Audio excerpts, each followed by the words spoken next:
नमस्कार, जय tasty recipe या माझ्या चॅनलवर तुमचे खूप खूप स्वागत आहे. आपल्याला पोहे उपमा खाऊन कंटाळा आला असला तर आपल्याला काहीतरी वेगळे खावेसे वाटते. अशा वेळी घरच्या घरी कमी साहित्यात केलेले थालीपीठ खूप खायला छान लागते. चला तर आपण या रेसिपीला सुरुवात करूया.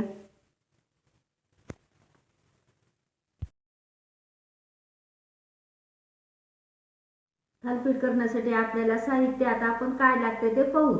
त्याच्यासाठी मी 1 वाटी ज्वारीचं पीठ घेतलेले, 1 वाटी कणिक घेतलेली, 1 वाटी बेसन पीठ घेतलेले आणि अर्धी वाटी खोबऱ्याचे काप घेतलेले, अर्धी वाटी डाळ घेतले, 4 चमचे धने घेतलेत आणि 2 चमचे जिरे घेतलेत आणि 1 चमचा ओवा घेतलाय.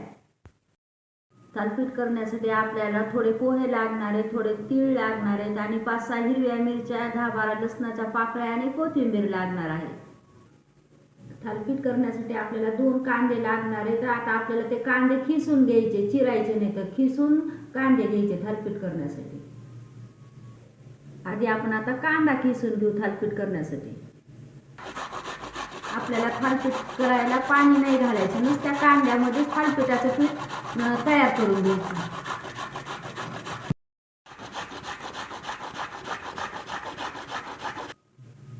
अशा पद्धतीने आपण हा कांदा खिसून घेतलेला आहे आणि कांदा खिसून घेतल्यामुळे थालीपीठाला खूप छान चव येते.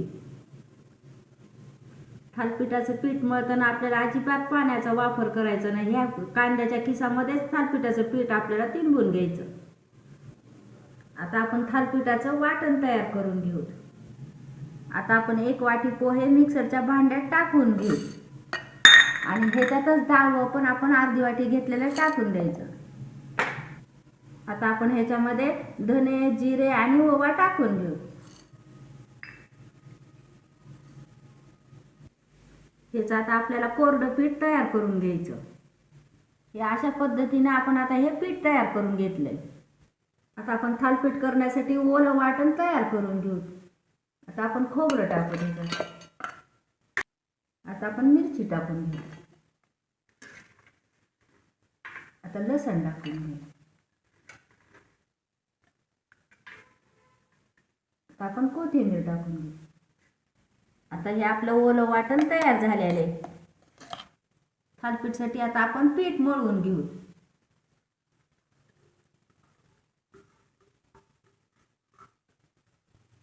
आता हे आपण कांद्याच्या खिसामध्ये ज्वारीचं पीठ टाकून घेऊ.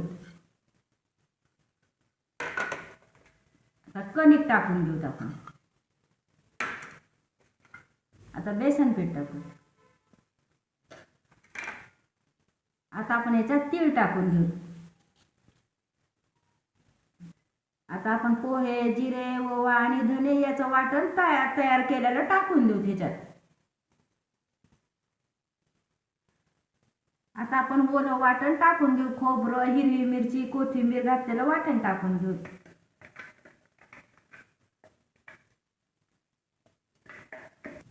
आता आपण ह्या पिठामध्ये 2 मोठे चमचे तिखट टाकून घेऊ.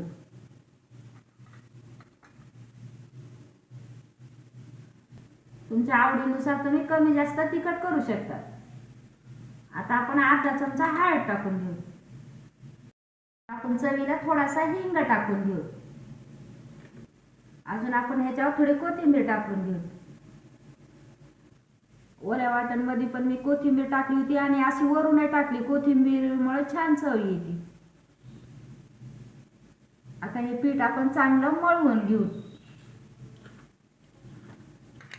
तर ह्या पिठात मी अजिबात पाण्याचा वापर केलेला नाही. आता बिन पाण्याचंच हे आपण मिक्स करून घ्यायचं पीठ चांगलं. कांद्यामध्ये पाणी असल्यामुळे आपल्याला वरून पाणी नाही टाकायचं. ह्याची चव खूप छान लागते ही अशा ह्या नुसत्या कांद्याच्या खिसातल्या थालीपीठाची. आता आपण ह्याच्यात 1 चमचा मीठ टाकून घेऊ. अशा पद्धतीने मी पीठ मळून घेतलेले बघा. पाण्याचा वापर अजिबात केला नाही ह्या पिठामध्ये. या पद्धतीनं थालीपीठ केल्यामुळे खूप खायला खमंग आणि टेस्टी लागते. या पिठाला आपण आता थोडं तेल लावून घ्यायचं.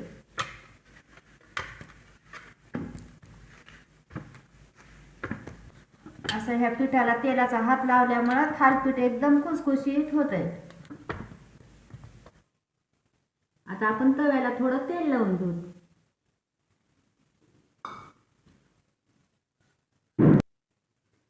सगळीकडून तव्याला असं छान तेल लावून घ्यायचं, म्हणजे आपलं थालीपीठ चिटकणार नाही. आता आपण तव्यावर थालीपीठ थापायला घेऊ.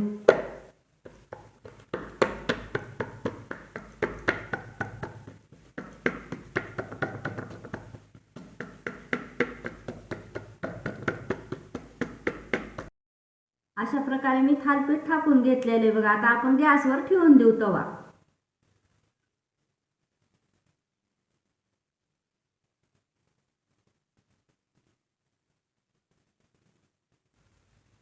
आता आपल्याला बारीक गॅसवरच थालीपीठ भाजून घ्यायचं आहे. आता आपण थालीपीठाला वाफ येण्यासाठी एक ताट झाकून घेऊ. 1-2 मिनिटं झालेत. आता आपण ताट काढून घेऊ.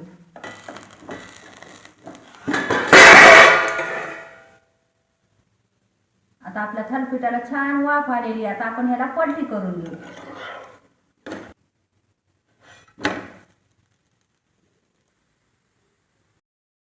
आपलं थालीपीठ आता खूप छान झालंय बघा.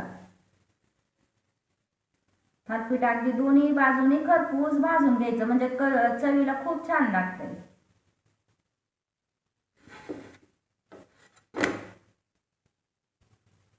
असं हे दोन्ही बाजूनी छान खरपूस भाजून घ्यायचं.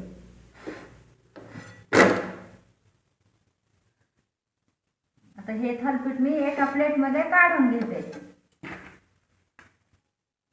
आता आपण दुसरं थालीपीठ लावून घेऊ. आता आपण थालीपीठ लावून घेऊ.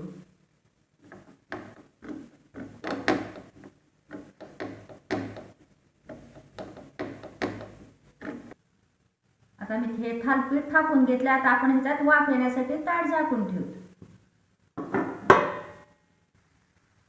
आता मी ताट काढून घेतलेले, छान वाफ आली बघा थालीपीठाला. आता आपण थालीपीठ उलटून घेऊ. आपलं थालीपीठ कांद्याचं खूप मस्त झालेलं आहे. आपण डाळ, खोबरं, हिरवी मिरची, लसण, पोहे घातल्यामुळं थालीपीठ खूप खुसखुशीत होते. या थालीपीठाला आपण अजिबात पाण्याचा वापर नाही केल्यामुळे, नुसत्या कांद्यात केल्यामुळे थालीपीठ हे खायला खूप खमंग आणि चवदार लागते. आपल्याला सारखं पोळी भाजीचा कंटाळा आला असला तर सकाळी नाश्त्याला किंवा संध्याकाळच्या वेळेस गरम गरम थालीपीठ करता येते.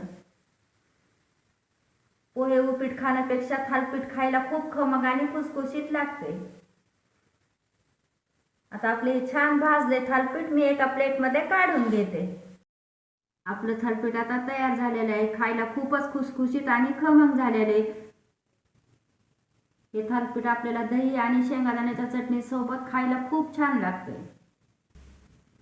तुम्ही सुद्धा अशा पद्धतीने थालीपीठ नक्की करून पहा. ह्या पद्धतीने थालीपीठ केल्यामुळे खायला एकदम अप्रतिम लागते. तुम्हाला जर माझी रेसिपी आवडली असली तर मला कमेंट करून सांगा. व्हिडिओ आवडला तर व्हिडिओला लाईक करा, शेअर करा आणि माझ्या चॅनलला सबस्क्राईब करायला अजिबात विसरू नका. पुन्हा भेटू आता आपण पुढच्या रेसिपीला. तोपर्यंत धन्यवाद.